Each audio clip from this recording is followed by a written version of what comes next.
Hello students, आज मैं आपको स्टैटिस्टिक्स के बारे में थोड़ा इंट्रोड्यूस कराना चाहूँगा कि स्टैटिस्टिक्स क्यों स्टैटिस्टिक्स हम पढ़ते हैं, क्यों क्या ज़रूरत पड़ गई इसे हमारे सिलेबस में इंक्लूड करने की। तो सबसे पहले तो हम जानेंगे कि स्टैटिस्टिक्स है क्या। जैसा कि आप अपने स्क्रीन पे देख रहे हैं, यहाँ पे 3 अलग अलग इमेजेस है। लेफ्ट हैंड साइड में ऊपर एक पैराग्राफ दिया हुआ है। ये तीनों इमेजेस इंडिया के कोरोना वायरस केसेस के डेटा से रिलेटेड है। मतलब ये बता रहा है कि किस डेट में इंडिया में कितने केसेस बढ़े, कितने लोग रिकवर हुए, कितने लोगों की उसकी वजह से डेथ हो गई। तो तीनों इमेज आपको अलग अलग कुछ ना कुछ आप अलग अलग तरीके से उसको इंटरप्रेट कर पा रहे हैं। जैसे कि अगर लेफ्ट हैंड साइड पे हम इमेज देखें ऊपर, तो उसमें पैराग्राफ लिखा हुआ है कि इतने केस है, इतने 90,000 जितने केसेस हैं, उसमें एक्टिव केसेस इतने हैं, इतने लोग रिकवर हो चुके हैं, कितने लोगों की डेथ हो चुकी है। उसी के नीचे देखें तो ये अलग अलग स्टेट का हमको डेटा दिख रहा है। स्टेट में हमको ये दिख रहा है कि कौन से स्टेट में कितने कंफर्म केसेस अभी तक आए हैं, कितने पेशेंट्स एक्टिव हैं, कितने रिकवर हुए हैं। और राइट हैंड साइड में आप देख रहे हैं कि ग्राफ है, ये 3 अलग अलग कलर की लाइंस आपको दिखा रही हैं कि भाई इससे ये एक समझ में आ रहा है कि भाई इंडिया में स्टार्टिंग मार्च में कुछ केस 0 केसेस थे, उसके बाद धीरे धीरे केसेस बढ़ते गए। तो स्टैटिस्टिक्स हम यहाँ से इजीली ऐसे समझ सकते हैं कि अब हमने देखा कि भाई लेफ्ट हैंड साइड पे जो हमारा इमेज है उसमें हमको पैराग्राफ दिया हुआ है। बुक्स हम पढ़ते आ रहे हैं बचपन से, पैराग्राफ रीडिंग, लाइन रीडिंग, हमको बड़ी बड़ी किताबें दे दी गई लेकिन हम समझ नहीं पाते। तो स्टैटिस्टिक्स का काम है कि इंफॉर्मेशन को आसान से आसान तरीके में रिप्रेजेंट करना। मैं ये श्योरिटी के साथ कह सकता हूँ कि पैराग्राफ्स के अलावा आप ये ग्राफ्स और टेबल से ज़्यादा अच्छे से समझ पा रहे होंगे कि इंडिया में कितने केसेस हैं या केसेस घट रहे हैं या बढ़ रहे हैं। तो स्टैटिस्टिक्स का काम यही होता है कि डेटा को सिंपल से सिंपल तरीके से वो रिप्रेजेंट करता है और उसको मीनिंगफुल बताता है। अब ओरिजिन की बात करें कि भाई स्टैटिस्टिक्स की शुरुआत कहाँ से हुई इंडिया में, तो इंडिया में अगर स्टैटिस्टिक्स की बात करें तो मौर्यन एम्पायर अराउंड 321 से 296 BC, मतलब आज से 1700 साल पहले स्टैटिस्टिक्स की शुरुआत हुई। जो उस टाइम पे राजा महाराजा थे वो अपने अकाउंट्स और बाकी सारी चीज़ों का हिसाब किताब रखने के लिए उन्होंने स्टैटिस्टिक्स का यूज़ करना स्टार्ट किया। अकबर के टाइम पे फिर एक उनके कोई उत्तराधिकारी थे, उन्होंने अबू फजल करके उन्होंने एक N.A. अकबरी बुक लिखी। उसमें उन्होंने अलग अलग मेथड्स बताए कि कैसे वहाँ की गवर्नमेंट या कैसे राजा अपने एडमिनिस्ट्रेटिव सर्विस और जो भी उनका रेवेन्यू है, जो भी उनका खर्चा है उनके राज्य का, उसका कैसे मेंटेन कर सके। फिर 17th सेंचुरी में एक जर्मन स्टैटिस्टिशियन गॉटफ्रीड एकेनवॉल, उन्होंने अलग अलग अपनी मेथड स्टैटिस्टिक्स बताई। इसका मतलब है कि जैसे जैसे टाइम बढ़ता गया, इवोल्यूशन होता गया। जैसे जैसे कि हमारा अभी होमोसेपियंस, हम ह्यूमंस, पहले हम बंदर थे, फिर जैसे हम धीरे धीरे इंसान बनते, जैसे जैसे डार्विन ने इवोल्यूशन की थ्योरी बताई, ऐसे ऐसे स्टैटिस्टिक्स का भी अलग अलग तरीके से इवोल्यूशन हुआ। फिर 18th सेंचुरी में 2 और स्टैटिस्टिशियन मैथमेटिशियन आए, गॉस एंड लाप्लेस। उन्होंने बताया कि डेटा कैसे कलेक्ट किया जाए, सिस्टमेटिक तरीके से हम डेटा को कैसे कलेक्ट कर सकते हैं। फिर 19th सेंचुरी यानी कि 1900 के बाद गाल्टन एंड कार्ल पियर्सन नाम के 2 मैथमेटिकल स्टैटिस्टिशियंस थे। उन्होंने अलग अलग टेक्निक्स बताई कि कैसे और एडवांस टेक्निक करके डेटा को कैसे सिंपल तरीके से हम समझने का ट्राई कर सकते।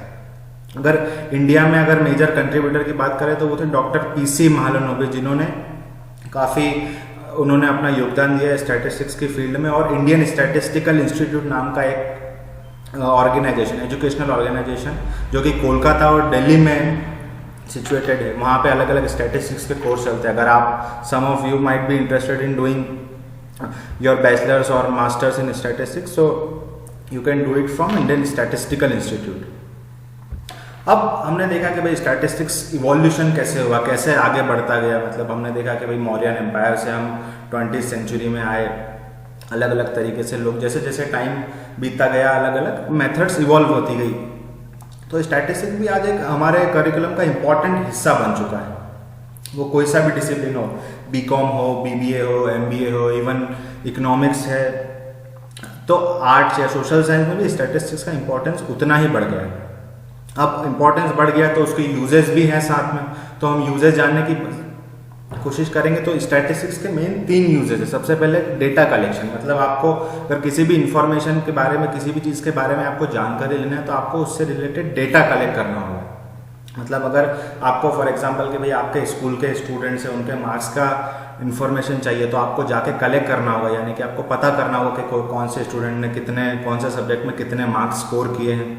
अगर इंडिया में बात करें तो NSSO यानी national sample survey organisation and CSO that is central statistical office, ये 2 ऑर्गेनाइजेशन इंडिया में डेटा कलेक्शन का काम करते हैं। आपने देखा होगा कि आपके घर पे कुछ इन्फॉर्मेशन मांगने के अलग अलग गवर्नमेंट के ऑफिसर आते हैं कि भाई घर में कितने लोग हैं, कितनी इनकम है, कितने लोग कमाते हैं, कितने लोग पढ़ रहे हैं, उनकी उम्र क्या है।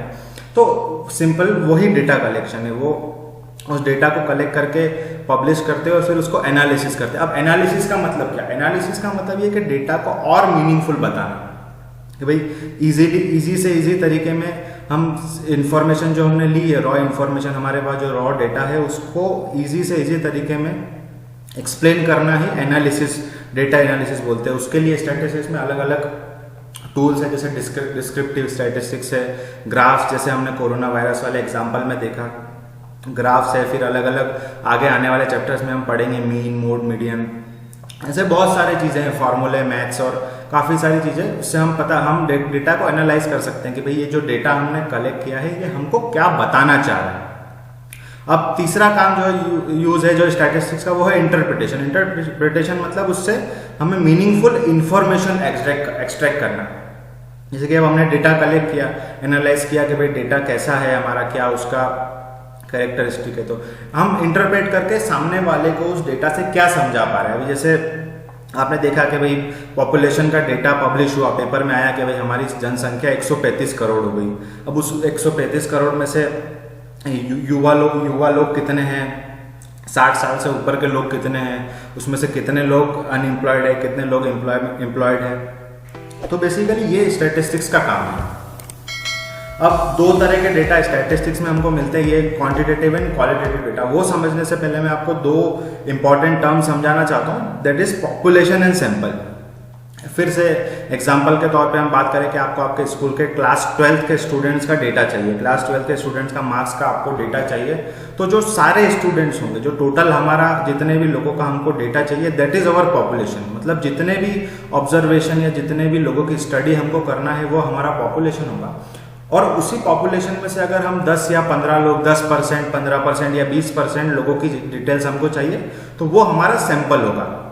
अब जैसे आप मार्केटिंग के लिए हमने देखा होगा, हमारे घर पे लोग आते हैं तो वो बोलते हैं कि ये सैंपल हमको चेक करके दिखाते हैं, दैट इज सैम्पलिंग। कि भाई पूरा पॉपुलेशन को ना चेक करते हुए, पूरे डेटा को ना स्टडी करते हुए, हम उसमें से कुछ पार्ट को एक्सट्रैक्ट करके उस सैंपल से हम पता कर सके कि भाई इस डेटा का कैरेक्टरिस्टिक क्या है। अब क्वालिटेटिव डेटा मतलब कि वो डेटा जो नॉन न्यूमेरिक फॉर्म में है, इसका मतलब कि हमको कोई नंबर्स की बात नहीं करना है। जैसे मुझे अगर डेटा कलेक्ट करना है, क्वालिटेटिव डेटा आपकी क्लास के स्टूडेंट्स का, कि भाई कितने लोग पढ़ने में अच्छे हैं, तो क्वालिटेटिव मतलब हम नंबर में बात नहीं करेंगे। जैसे पढ़ने में मतलब अगर हमको कैरेक्टरिस्टिक पता करना है तो भाई student is good in statistics, student is very good in statistics, student is bad in statistics. तो ये क्वालिटेटिव डेटा होता है।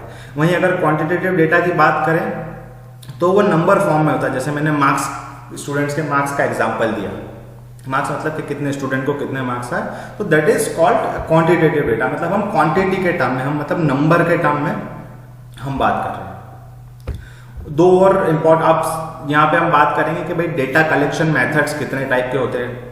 हम डेटा, अगर हमको इन्फॉर्मेशन एग्जैक्ट चाहिए तो सबसे पहला प्रोसेस स्टैटिस्टिक्स में होता है कि हमको डेटा कलेक्ट करना पड़ेगा। तो डेटा 2 तरह का होता है। सबसे पहले प्राइमरी डेटा। प्राइमरी डेटा मतलब जो हम ओरिजिनल पहले सोर्स से हमको डेटा कलेक्ट करना होता है। जैसे कि अगर मुझे स्टूडेंट्स का डेटा चाहिए या मुझे फार्मर से उनके क्रॉप का कितना प्रोडक्शन हुआ है इस साल, उसका डेटा चाहिए, तो मुझे उनसे पर्सनली जाके उनसे मिलके डेटा कलेक्ट करना पड़ेगा। That is primary data. Examples में जैसे NSSO जो अलग अलग सर्वे करता है कि भाई पॉवर्टी रेट, जो गरीबी का दर हमारे देश में बताती है, जो गवर्नमेंट जो पब्लिश करती है, तो वो काम NSSO का होता है।